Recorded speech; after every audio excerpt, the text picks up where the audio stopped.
I was thinking the other day, is Nintendo forcing us to use game key cards? We've kind of talked about the controversy behind them. You know, the little physical media that they're going to have on the Switch 2 that's technically not physical media. Yeah, they've done it again. Nintendo's done it again, guys. They found a brand new way to kind of give us what we want, which is physical games, while also sort of taking away at the same time, which the game key card. Yes, it's a card. It goes in your console, and yeah, it doesn't actually contain a game though. Instead, it boots up a screen and says, "Nice try. Now download the whole thing." And at first, people were confused, maybe even cautiously optimistic, but now we're realizing we had every right to be worried because it looks like a whole bunch of third party Switch 2 games, especially the big boys, are going to be released like this. Street Fighter, to name one. Not as actual cartridges with games on them, but glorified download receipts.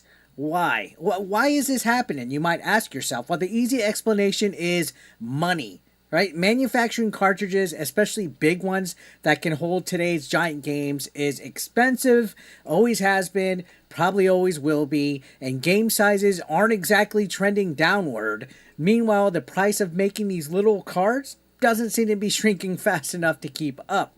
So maybe Nintendo said, all right, devs, we get it. These things are pricey. Here's your get out of jail free card. Literally. Just slap a key card, game card in a box, and boom, you're done. Physical release, technically achieved, right? Everyone wins. Well, no, not really, because what we're getting isn't a game. It's a box with a card that tells us to use the internet. What's the point? But here's where it gets real juicy, right?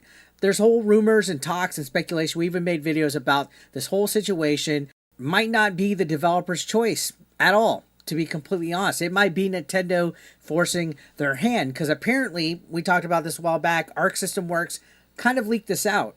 The people that made Guilty Gear, you know those guys, they got hacked. And inside the leaked files that were shown was some Switch 2 info. And according to the leaker, developers on Switch 2 only get three options when it comes to releasing a game. One, digital only. Two, this game key card, which might as well be digital only. Or three, cough up the money for a 64 gigabyte cartridge. And that's the only cartridge option, guys. So yeah, there's no 8 gigabyte option, no 16 gigabyte option, just one big chunky expensive 64 gigabyte card or nothing. Back on the OG Switch, developers had choices. Smaller games could fit on smaller and cheaper cartridges. You didn't have to spend a fortune just to get your indie game on a shelf physically. But if this rumor is true, flexibility is gone for developers. Suddenly, game key cards start to make a lot more sense, especially if you have a smaller indie title. If you're a third-party publisher looking at your profit margins and Nintendo says, here's your only physical option, a massive overpriced cartridge, you're probably going to say, you know what, let's just go with the key card. Even Nintendo's own games like Donkey Kong Bonanza aren't massive in size. They could easily fit on older, smaller cards. But now, if 64 gigabytes is your only choice, suddenly you're spending way more than you need just to get it on physical media. And it almost seems like Nintendo's being greedy when it comes to publishing physical media with its smaller partners. And I guess this would totally explain why we're seeing this game key card trend explode. So yeah, we've talked about it just a little bit. The person that actually leaked this Arc System Works info doesn't really have the most spotless track record. I think their name is Necrolepi.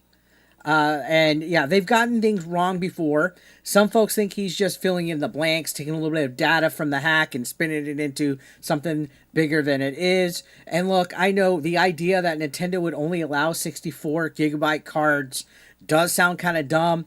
Why would they demand that developers use the biggest and most expensive cartridge, one they don't even need? Maybe Nintendo would do this. Think about it. If they only have to manufacture one size of cartridge, that might save them money in the long run. It might streamline production, bulk order, one size, make life easier for the factories. They don't have to worry about an 8 gigabyte. They don't have to worry about a 16 gigabyte.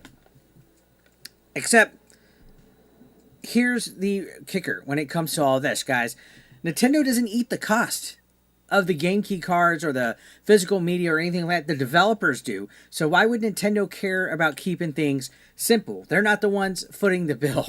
Unless there's some kind of weird back-end business logic going on, like Nintendo gets a cut of cartridge sales or they charge licensing fees based on storage size.